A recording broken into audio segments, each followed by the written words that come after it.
troisième fois de son histoire après 1968.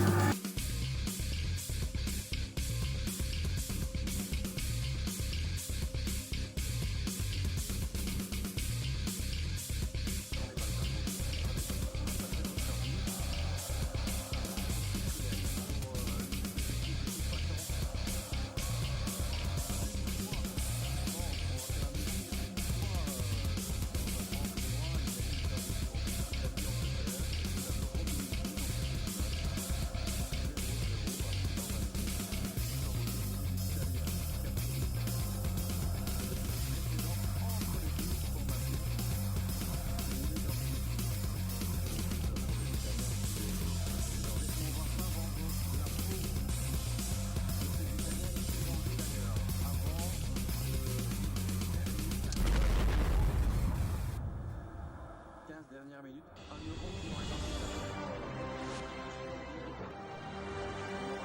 énormément de matchs tendus, intéressants, des surprises, des découvertes, qu'on aime dans le groupe. Et la poésie avec on peut le dire, un faute de 7 euros finalement. 6 matchs sur 7 ici à Wembley pour l'Angleterre, ça fait pas un avantage. C'était pas conçu comme tel.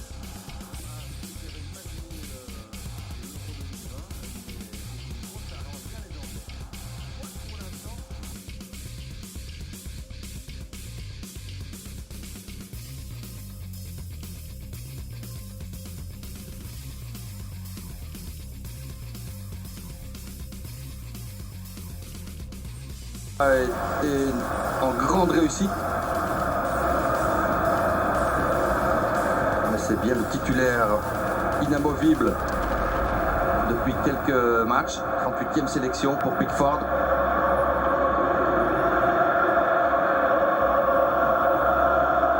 Je vous laisse apprécier l'ambiance. L'ensemble de la phase est génial. Est en train de grimper au sommet du foot européen et mondial. On peut toujours considérer quand c'est fautif, quand l'intensité est là, mais bon, on est en finale de l'Euro, c'est engagé. Magnifique encore le travail là de Rice. Donc on a déjà pu apprécier la technique.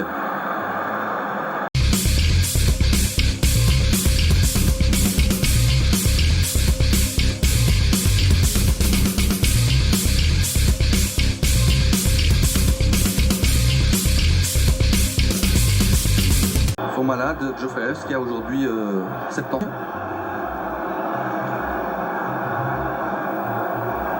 Qu'est-ce qui nous a sorti comme rencontre jusqu'ici, Federico Chiesa? En direction de Stones. Il y avait de la bagarre là, dans le rectangle. Terre, à juste titre. Ouais, et très déçu de sortir là-dessus, sur blessure. Il aura énormément donné. Et il y en a qui ne prennent plus vraiment de plaisir, tellement le stress.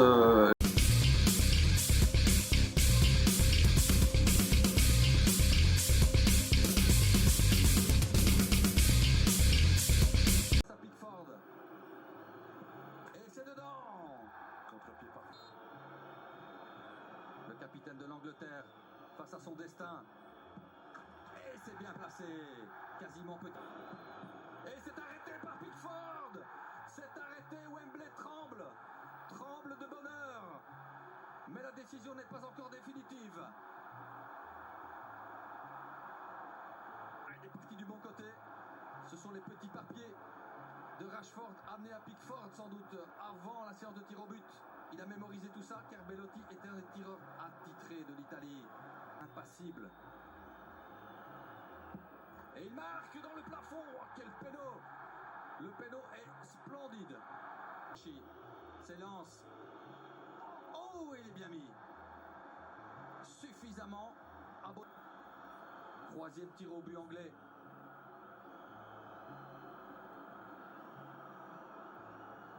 Énorme temps d'attente. Rashford qui se décale, qui s'avance. et qui frappe sur le point. Déconcentré. L'Italien, il s'avance, c'est plein milieu et c'est dedans. Sancho doit marquer ce but, sans quoi c'est très mal embarqué. Et c'est arrêté par Donnarumma. Pour l'Italie, ça tient à un coup de patte de Jorginho. Pickford, regard clair, s'avance et c'est arrêté par...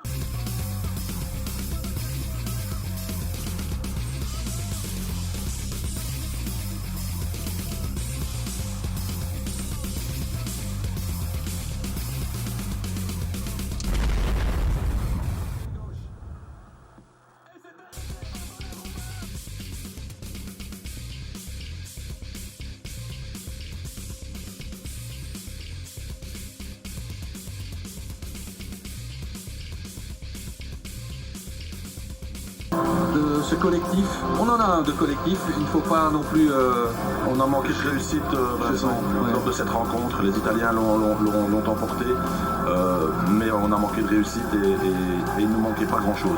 Et alors, est-ce que le coup de cœur, c'est pas cet homme, Bien sûr, finalement, bien sûr. Chiellini, Capitaine exemplaire. 37 ans bientôt, et qui va toucher du bout des doigts, mais des mains pleines désormais, ce trophée que l'Italie mérite. Car la squadra a été belle, ambitieuse, joyeuse dans ce tournoi. Une Italie que l'on retrouve conquérante et qui est peut-être partie pour conquérir le monde l'année prochaine. Bravo à la squadra.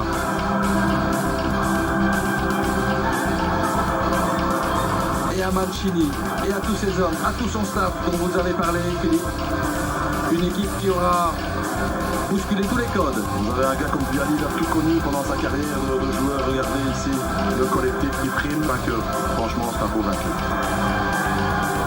Un beau vainqueur dans une belle finale. Les Italiens étaient en terre hostile ce soir du côté de Wembley. Ils ont fait fi de tout cela. Ils ont gardé leur nerf.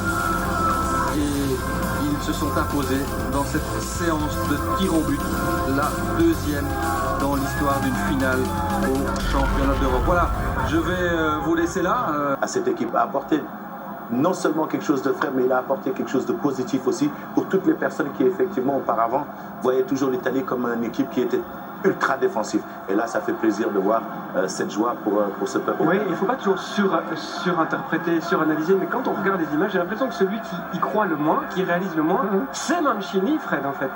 Mais je crois qu'il réalise trop, moi. Et il se dit c'est pas possible, quoi. C'est pas possible, c'est trop beau ce qui m'arrive.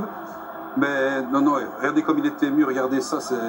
Il a vécu beaucoup de choses, il a eu beaucoup de déceptions à ce niveau-là. Et je crois qu'il veut vivre le moment, vraiment, ne pas péter une durite là maintenant. Enfin voilà, je sais pas. Il est en maîtrise comme il a été depuis le début. Ouais. Et même, je dirais aujourd'hui, on en parlera sûrement. Alors ces images-là, elles sont en direct, hein, donc on vous les propose évidemment, parce qu'elles sont toujours... c'est l'histoire de fin, c'est le générique de fin du feuilleton de l'été. Et tout ça compte, Khalilou. Oui, parce que le travail continue hein, pour Gareth Southgate. Je pense qu'il a démontré aussi toutes les capacités tactiques qu'il a. Effectivement, et puis surtout cette équipe d'Angleterre, il va falloir compter sur elle parce que, on l'a dit, les joueurs qui ont raté, ce sont des jeunes. Cette équipe est formée avec énormément de jeunes joueurs. Mais cette équipe mérite amplement pour tout ce qu'ils ont proposé. Spinazzola, ce que tu disais tout à l'heure, Binge, c'est quand même, à chaque rencontre, ça a toujours été quand même... ça a quand même toujours été le Roberto Mancini le plus calme. Même après chaque victoire, c'est quand même lui qui a été toujours le plus lucide. Et donc là, de le voir comme ça en pleurs avec cette joie, c'est tout à fait légitime. on avait repéré quand même ce lien extraordinaire entre Roberto Mancini et son groupe et tout ce staff. Et qu'il y a des choses qui sont au-delà de la tactique et qui concernent l'homme, l'humain.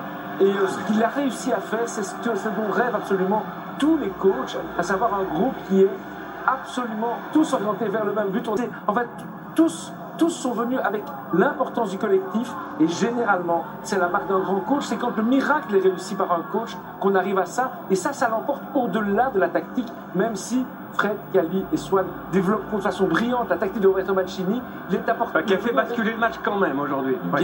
Bien entendu que oui, mais il y a autre chose et ce serait une réduction de la vision globale que de penser que l'apport essentiel de Mancini est tactique. Bonucci homme du match, c'est officiel. Le défenseur italien qui a égalisé, mais au-delà de ça, il a été impérial. C'est beaucoup. C'est le yin et le yang, la guerre et la paix, tout ce que vous voulez. Ils sont indissociables. Il a marqué, donc évidemment il a été bonifié, mais voilà. Il n'y en a qu'un qui a osé tirer un tout. Oui, voilà. Voilà, c'est ce qu'il est dissocie, c'est tout.